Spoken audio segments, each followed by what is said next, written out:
Buenos días, qué bueno verlos por acá. El tema que escogí para hoy es otra de las preguntas que me hicieron cuando hice la transmisión sobre preguntas y respuestas. Una que se repitió muchas veces fue la de cómo comenzar, que esa fue mi transmisión pasada. Y hoy quiero dar respuesta a otra pregunta que me hicieron muchísimo, que fue cómo organizar los tiempos.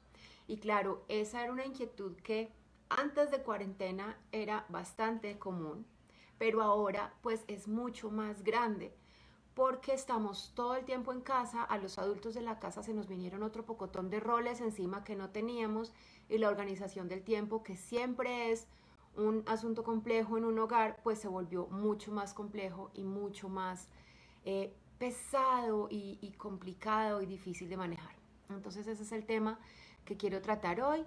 Es probable que no se me vaya mucho tiempo, así que si hablo poco y hay preguntas, podría responder algunas de las preguntas que se hagan mientras estamos aquí conectados. Y si no, pues si da solo para hablar de este tema, pues con esto vamos. Creo que el manejo del tiempo tiene directamente que ver con la elaboración de rutinas. Por muy libre que yo sea, sé que uno necesita en la vida rutinas porque las rutinas le facilitan, digamos, el día a día. Cuando uno tiene una rutina diseñada, hay cosas que ya no tiene que pensar, hay cosas que ya están pensadas previamente y están de cierta forma ya funcionando automáticamente. Pero pues diseñar una rutina, tener una rutina implica diseñarla y aplicarla, acostumbrarse a hacerla funcionar. Yo creo que para diseñar una rutina en casa, no tenemos únicamente que pensar en el homeschooling de los niños, como les decía, pues ahora tenemos también que pensar en las labores de la casa y si los adultos están teletrabajando también en su trabajo. Para diseñar una rutina, yo creo que hay varias cosas que hay que tener en cuenta. Primero hay que mirar cuáles son las tareas que se necesita, con las que se necesita cumplir durante el día, quiénes están disponibles para esas tareas y qué tiempo tenemos. Entonces, si nos vamos a ir únicamente a hablar del homeschooling, pues las tareas del homeschooling también dependen de qué tan estructurado queremos realizarlo. Si nos preocupa tener tiempo de estudio, asegurarnos que los niños están al menos 2 o 3 horas sentados haciendo trabajo académico, pues entonces ese tiempo que es importante para nosotros de trabajo académico lo vamos a tener que incluir dentro de la rutina. Si para nosotros el homeschooling es básicamente permitir que los niños exploren sus intereses y durante el día hagan las cosas que quieren hacer, que les gusta hacer, pues tal vez no es tan importante tener un bloque fijo durante el día para eso, porque se da más la oportunidad para la espontaneidad. Hay muchas cosas que considerar. Una puede ir empezando a introducir pequeñas tareas poco a poco y en la medida en que esa tarea ya se vuelve un hábito, introducir otra, o uno puede armar una gran estructura y arrancar tratando de cumplir esa estructura. Todo tiene relación con el tipo de persona que seamos, el tipo de familia que seamos y lo que realmente nos da tranquilidad y funciona para nosotros. Podríamos empezar a tomar como casos específicos para dar ejemplos. Entonces, digamos, un caso en el que el papá es el que está teletrabajando tiempo completo, la mamá tiene niños pequeños, así que la mamá está dedicada a los niños, no está teletrabajando, pero además de atender a los niños, tiene que atender las labores de la casa porque como su esposo está teletrabajando, es muy poco en lo que él puede ayudar porque tiene que estar ahí tiempo completo. Entonces, para las mamás de niños pequeños, la prioridad es atender a los niños. Los pequeños necesitan mucha compañía de los adultos. La necesitan, la quieren, la buscan, la desean. Ellos quieren tener el contacto más cercano posible con su papá y con su mamá. Es lo normal, es nuestro comportamiento de cría mamífera, es lo natural. No podemos esperar que un niño muy pequeño se entretenga solo mucho tiempo. Puede que al final, si nadie le hace caso, pues se acostumbre y se resigne. Pero lo que les digo, no es lo natural y no es lo que más lo nutre. Los niños pequeños los nutre la compañía de los adultos porque de ellos y de la interacción con ellos es como están aprendiendo a interpretar el mundo y a funcionar dentro de él. Entonces, si una mamá tiene niños muy pequeños, sabe su gran cantidad, la gran mayoría de su tiempo va a estar dedicada a ellos. Así que tiene que pensar cómo son las rutinas de estos niños en cuanto a sueño, descanso y juego, para dentro de esas rutinas de sus hijos encontrar cuáles son los momentos en los que ella puede tener tiempo para hacer otras cosas. Por ejemplo, ¿a qué hora se levantan los niños? Si los niños se levantan a las 7 de la mañana, muchas mamás aprovechan y se levantan un poco más temprano y hacen, digamos, que se levanten a las 5 de la mañana y aprovechan 2 horas para hacer casa, para dejar un poco preparado lo que va a ser el desayuno y lo que va a ser el almuerzo. Si tiene algún trabajo independiente, así no sea un trabajo de tiempo completo, a veces muchas mamás hacen ese trabajo en la mañana. También a muchas mamás les gusta, así no vayan a hacer una gran cantidad de cosas, levantarse más temprano para tener tiempo para ellas en silencio, sin niños, prepararse un café, un té, planear el día, tener como la mente clara, meditar. Quienes son creyentes leen la Biblia, tienen como un rato para ellas, porque cuando uno es mamá está absolutamente rodeado todo el tiempo de voces, de pedidos, de llamadas, y eso es agotador y casi nunca tiene un espacio de paz y silencio para uno. Entonces hay que buscarlo, y en la mañana, antes de que se levanten los niños, es un buen momento para meter este tipo de cosas, tiempo para mí, adelantar cosas que voy a necesitar tener listas durante el día. A veces los niños hacen siesta, entonces el momento de la siesta es otro momento para esto mismo, para hacer las cosas que queremos hacer cuando estamos solos o solas. Durante el día también uno debería poder hacer cosas en compañía de los niños. Es decir, si yo estoy en la cocina, si yo estoy leyendo un libro, si yo estoy haciendo alguna otra cosa, los niños pueden estar al lado mío jugando. Pueden estar, si son dos, es más fácil, si son dos o más, es más fácil porque juegan entre ellos. Entonces, durante el día también, aunque haya niños pequeños, uno puede hacer algunas cosas con ellos. Pero principalmente es pasar el tiempo con ellos y no solo sentirse que uno está en la labor de cuidarlos y atenderlos, sino que está viviendo la vida con ellos y la está disfrutando. Ese tiempo puede ser muy divertido, puede ser muy agradable. Entonces les estaba diciendo que cuando uno tiene niños muy pequeños, el tiempo principalmente debe estar dedicado a ellos. Cuando uno no tiene ayuda en casa puede ser pesado. Yo sé que es pesado. Hay que buscar la manera en que uno puede simplificar todas las tareas tanto como pueda para que la vida se le haga un poquito más fácil. Tener en cuenta que esto va a pasar, que los niños crecen y que a medida que los niños crecen va a haber momentos fáciles, momentos difíciles, pero en general, en la medida en que los niños son mayores, demandan menos tiempo de la mamá. Eso es como una regla general. Y otra cosa que es importante es no desesperarse y tener muy claro que entre más uno le permita a los niños el apego que es natural que sienten cuando están pequeños, más fácil se van a despegar cuando están más grandes. Y eso es contrario a la creencia general. A uno le hacen creer, por lo menos las abuelas o las generaciones anteriores, que uno tiene que enseñarle al niño a que se despegue de la mamá desde chiquito, ¿cierto? A uno le dicen no lo duerma en brazos porque se va a acostumbrar y después cómo va a ser usted, no va a tener vida durmiéndolo todas las noches en los brazos. A uno le dicen sáquelo del cuarto porque se acostumbra. Están todas esas teorías que ya están súper derribadas de que a los niños hay que dejarlos llorar para que aprendan a dormirse solos. Pero es lo que nos han dicho siempre, como que uno tiene que forzar ese proceso de independencia porque si no, no pasa.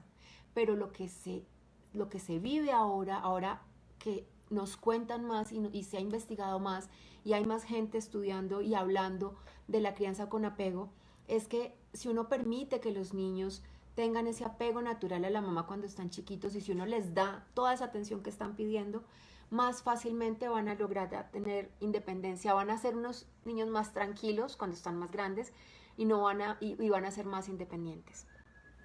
Le oí a alguien hacer una comparación bastante acertada. Decía, cuando a uno se le sube un gato aquí encima y uno intenta quitárselo, el gato se aferra con más fuerza y entierra las uñas. Cuando uno simplemente lo deja un ratico, cuando él está ya satisfizo su necesidad de cariño, se va. Creo que con los niños pequeños puede ser algo muy parecido.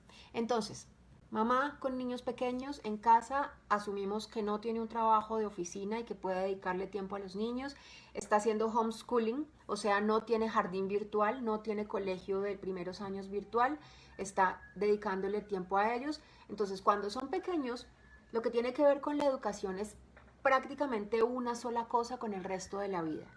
Si uno quiere sentarse con ellos a pintar y a hablar de los colores, maravilloso. Uno puede leerles cuentos y dentro de las historias que les lee están aprendiendo un montón.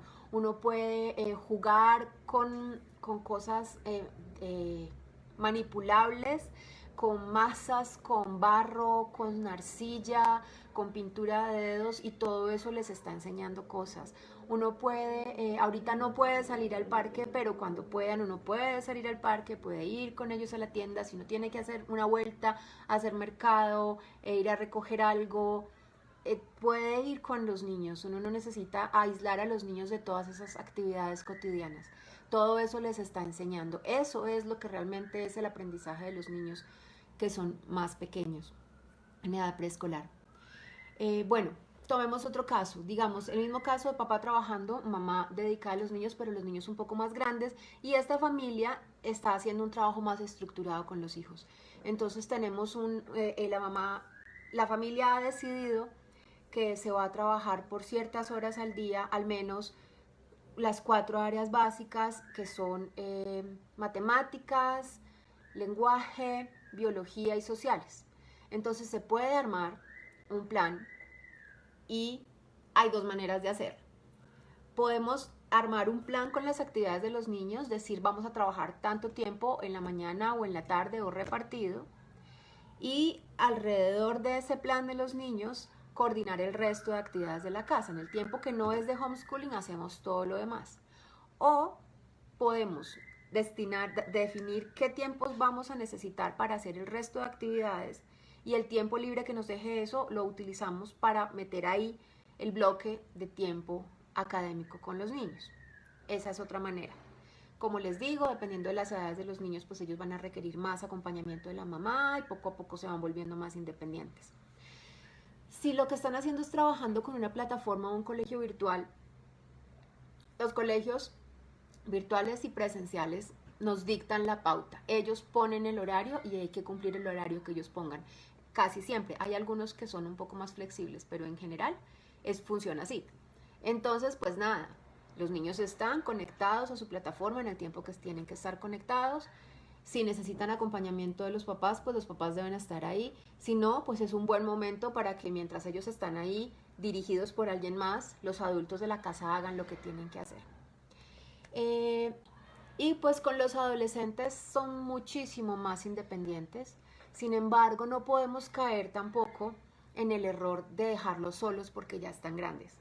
Los adolescentes, al igual que los niños chiquitos, necesitan muchísimo la presencia de los padres en su vida, pero a diferencia de los niños chiquitos no la piden, casi nunca, algunos sí, pero no es lo normal. Entonces nos toca a nosotros hacer un esfuerzo intencional de estar siempre muy presentes, de mantener la conexión con ellos, que puede ser tan sencillo como pasar por su cuarto y ponerle una mano en el hombro y ofrecerle algo de comer, preguntarle qué está haciendo, no sé, pero tratar de mantener la conexión con ellos es muy importante y es trabajo de los papás porque casi siempre los niños a esa edad no están buscando a los papás.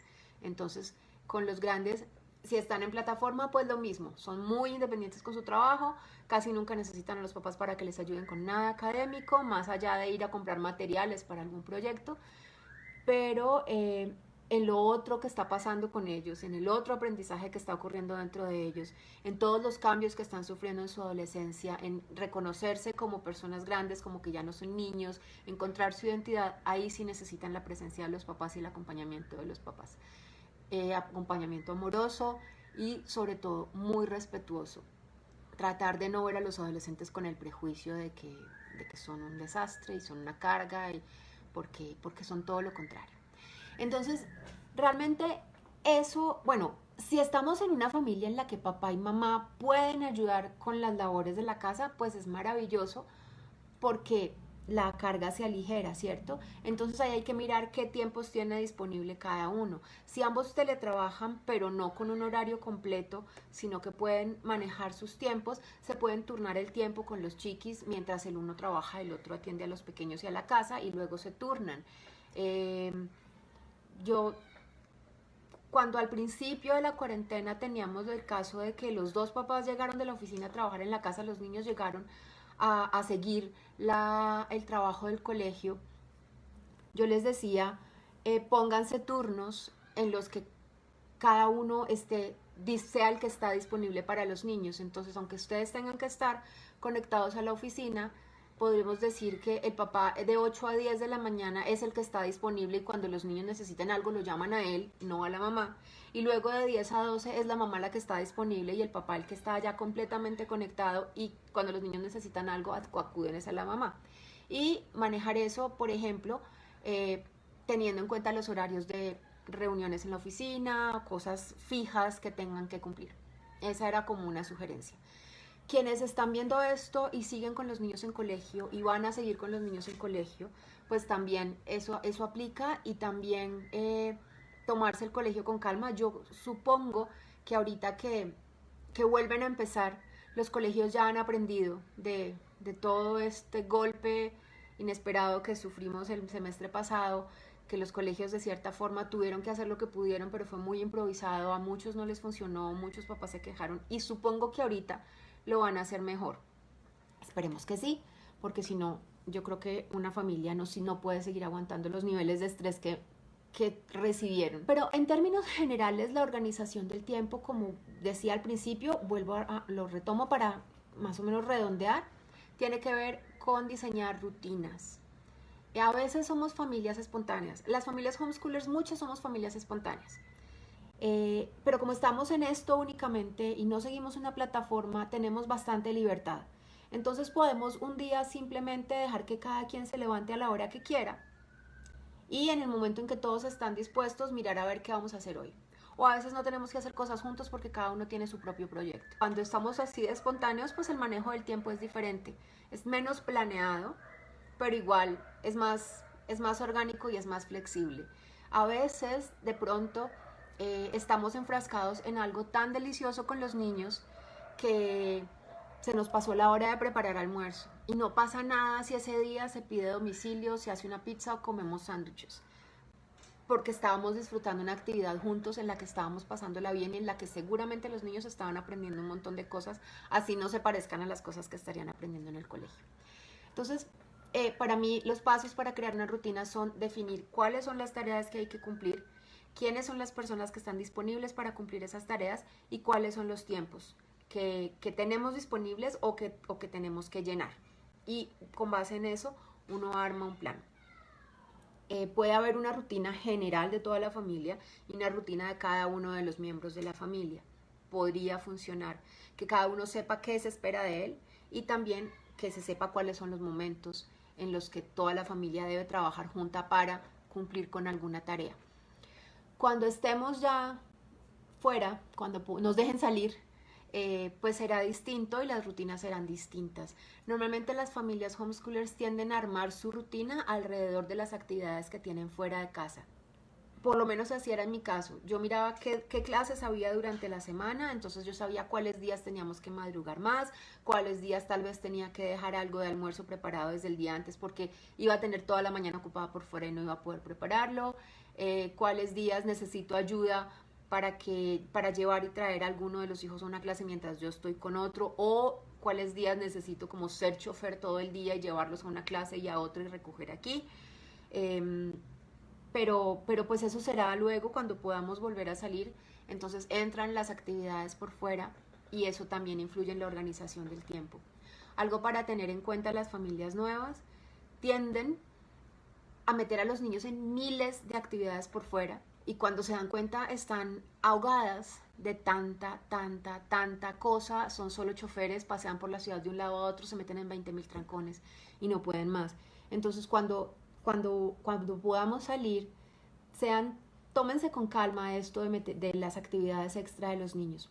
Yo veo que ese afán por matricular a los niños en muchas cosas va de la mano de querer cubrir como todas las áreas del colegio que deberían estar cubriéndose según ellos en su cabeza. Entonces, no es necesario, no es necesario. Uno no tiene que conseguirle un profesor de literatura a los niños. Uno puede leer en casa, inventar cuentos, conocer sobre distintos escritores. Uno puede trabajar la literatura en casa sin tener que llevarlos a la clase de. Uno puede hacer experimentos de ciencia con libros traídos de la biblioteca o con ideas sacadas de internet sin tener que llevarlos a la clase de ciencias. Uno puede aprender geografía o historia viendo películas, dibujando mapas sin necesidad de llevarlos a otro lado. Entonces también tengan en cuenta eso a la hora de organizar el tiempo, no meterse en muchas actividades fuera de casa porque es agotador y al final el tiempo no alcanza para nada. Bueno, como siempre todo tiene que ver con todo y termino revolviendo cosas de otros temas y entre una transmisión fallida y otra no tan fallida ya llevo casi media hora. Entonces voy a dejar aquí, creo que no hubo preguntas, ¿no? No, ni en la anterior ni en esta. Hola Diego. Entonces, pues si escuchan esto y les parece que no les dije nada, cuéntenme qué preguntas específicas tienen sobre el manejo del tiempo y qué creen que me quedó faltando decir, que no les respondí y podemos seguirlo conversando.